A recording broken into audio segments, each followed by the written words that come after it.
বিসমিল্লাহির রহমানির রহিম।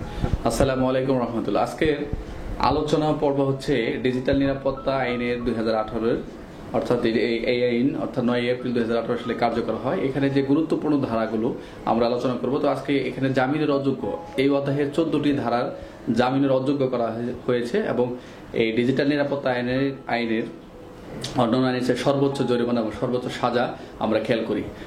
এই ডিজিটাল নিরাপত্তা আইনের আমরা এই আইনটা না জানার কারণে আজকে আমরা সাইবার ক্রাইম বিভিন্ন ক্রাইমের সাথে আমরা জড়িয়ে পড়ছি। আমাদের প্রত্যেকটি নাগরিকের উচিত এই ডিজিটাল নিরাপত্তা আইনের প্রতি সবার একটু এই দৃষ্টি দেওয়া এবং একটু পড়া, অর্থাৎ এই আইন আমাদের অবশ্যই মানতে হবে এবং আইনের প্রতি শ্রদ্ধাশীল হতে হবে। তাহলে এই যে ডিজিটাল নিরাপত্তা আইনের যে 14টি ধারা একটু খেয়াল করেন সবাই।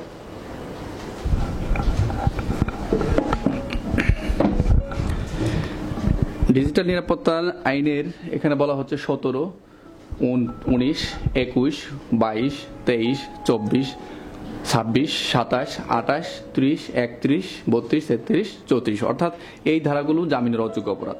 এখানে 17 ধারায় বলা হচ্ছে কেউ যদি ডিজিটালের মাধ্যমে জনগণকে ভয়ভীতি দেখায় অথবা রাষ্ট্রের ক্ষতি করে তা হবে একটি অজামিনযোগ্য অপরাধ।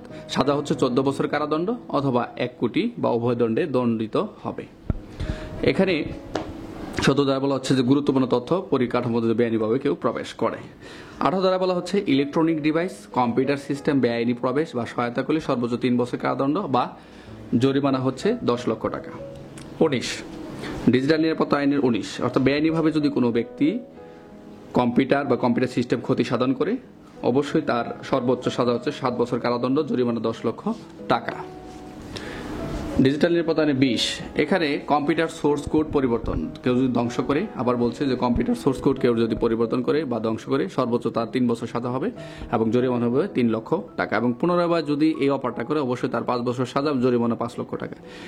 21 যদি কোনো ব্যক্তি ডিজিটাল মাধ্যমে বাংলাদেশের মুক্তিযুদ্ধের চেতনা, জাতির পিতা বা জাতীয় সঙ্গীত বা জাতীয় পতাকার বিরুদ্ধে কোনো প্রকার প্রপাগান্ডা বা প্রচার চালানো হয় উহা থেকে মদত প্রদান করে তাহলে অবশ্যই এটি একটি অপরাধ গণ্য হবে এবং সাজা হচ্ছে 10 বছর কারাদণ্ড এবং 3 লক্ষ টাকা জরিমানা। তবে দ্বিতীয়বার যদি এই অপরাধটি করে তাহলে অবশ্যই যাবজ্জীবন কারাদণ্ড এবং 1 কোটি টাকা জরিমানা হবে। 22 অর্থাৎ ডিজিটাল ইলেকট্রনিক মাধ্যমে কেউ জালিয়াতি করে তার সাজা হবে 5 বছর কারাদণ্ড, 5 লক্ষ টাকা জরিমানা।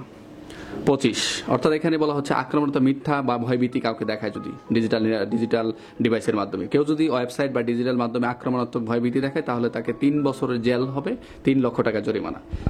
23 কোনো ব্যক্তি ডিজিটাল মাধ্যম ব্যবহার করে যদি প্রতারণা করলে তার 5 বছর কারাদণ্ড বা 5 লক্ষ টাকা জরিমানা এবং দ্বিতীয়বার যদি করে তাহলে 7 বছরের কারাদণ্ড উভয় দণ্ডে দণ্ডিত হবে।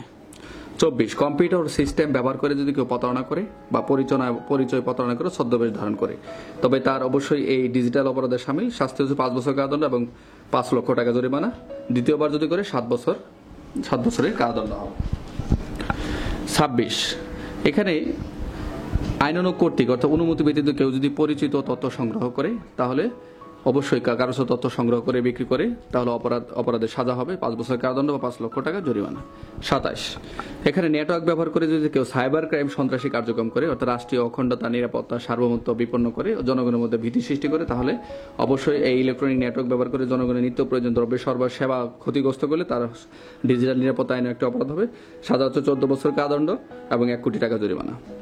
28 বলা হচ্ছে যদি কোনো ব্যক্তি গোষ্ঠীকে কোনো ওয়েবসাইটের মাধ্যমে কোনো অন্য ধর্মীয় অনুভূতি বা মূল্যবোধের আঘাত করার জন্য ইলেকট্রনিক বিন্যাসের কিছু প্রকাশ করে তাহলে 7 বছর জেল হবে এবং 10 লক্ষ টাকা জরিমানা। দ্বিতীয়বার যদি অপরাধ করে তাহলে 10 বছর কারাদণ্ড এবং 20 লক্ষ টাকা জরিমানা। 29 বলা হচ্ছে যদি কোনো ব্যক্তি ওয়েবসাইটের মাধ্যমে কোনো ইলেকট্রনিক বিন্যাস বা পেনাল কোড আইনের অর্থাৎ মানহানিকর তথ্য অর্থাৎ পেনাল কোডের 499 ভঙ্গ করে তাহলে অপরাধ করে তাহলে তার 3 বছরের জেল এবং 5 লক্ষ টাকা জরিমানা হবে। 30 বলা হচ্ছে না জানিয়ে কেউ যদি কোনো ইলেকট্রনিক ডিভাইস ব্যবহার করে বা ব্যাংক বিমায় ট্রানজাকশন করে তাহলে 5 বছর কারাদণ্ড বা 5 লক্ষ টাকা জরিমানা। 31 বলা হচ্ছে যদি কেউ ইচ্ছাকৃতভাবে এমন কিছু প্রকার বা সম্প্রচার করেন বা বিভিন্ন শ্রেণীর সম্প্রদায়ের মধ্যে শত্রুতা বা ঘৃণা বিদ্বেষ সৃষ্টি করে তাহলে আইন শৃঙ্খলার এই অবনতি ঘটায় তাহলে 7 বছর কারাদণ্ড এবং 5 লক্ষ টাকা জরিমানা। 32 বলা হচ্ছে সরকারি গোপনীয়তার ভঙ্গের অপরাধ যদি কোনো ব্যক্তি বেআইনিভাবে প্রবেশের মাধ্যমে সরকারি, আধা সরকারি, স্বায়ত্তশাসিত সংবিধিত কোনো সংস্থা গোপনীয় বা অতি গোপনীয় তথ্য বা ইলেকট্রনিক মাধ্যমে ধারণ করলে তা হবে ডিজিটাল গুপ্তচর বৃদ্ধির সামিল আর এটি হবে অজামিনযোগ্য অপরাধ যা প্রথমবার হচ্ছে 14 বছর কারাদণ্ড 25 লক্ষ টাকা জরিমানা আর দ্বিতীয়বার যদি করে অবশ্যই যাবজ্জীবন কারাদণ্ড 1 কোটি টাকা জরিমানা। 33-এ বলা হচ্ছে বেআইনিভাবে তথ্য উপাত্ত ধারণ বা স্থানান্তর যদি করে কোনো ব্যক্তি কম্পিউটারের সিস্টেম ব্যবহার করে যদি কোনো কোনো সংস্থার তথ্য সংযোজন বিয়োজন স্থানান্তর করে তাহলে এটা একটা অপরাধ। তবে 5 বছরের কারাদণ্ড এবং 10 লক্ষ টাকা জরিমানা। যদি দ্বিতীয়বার করে তাহলে 7 বছরের কারাদণ্ড, 15 লক্ষ টাকা জরিমানা বা অর্থদণ্ড উভয় দণ্ডে দণ্ডিত হতে পারে। 34, কেউ যদি হ্যাকিং করে, আমরা সর্বশেষ যে ধারাটি, কেউ যদি হ্যাকিং করে তাহলে বা তার সাজা হচ্ছে 14 বছরের কারাদণ্ড বা উভয় দণ্ড রাখা হয়েছে। এবং দ্বিতীয়বার যদি করে যাবজ্জীবনের কারাদণ্ড বা 5 কোটি টাকা অর্থদণ্ড বা উভয় দণ্ডে দণ্ডিত হবে। তাহলে এখানে সর্বোচ্চ আমরা খেয়াল করলাম যে এখানে 34 যে ধারাটি যে হ্যাকিং সংক্রান্ত, অর্থাৎ এখানে যদি হ্যাক করে তাহলে তার সর্বোচ্চ সাজা, আমরা সর্বোচ্চ সাজার খেয়াল করছি।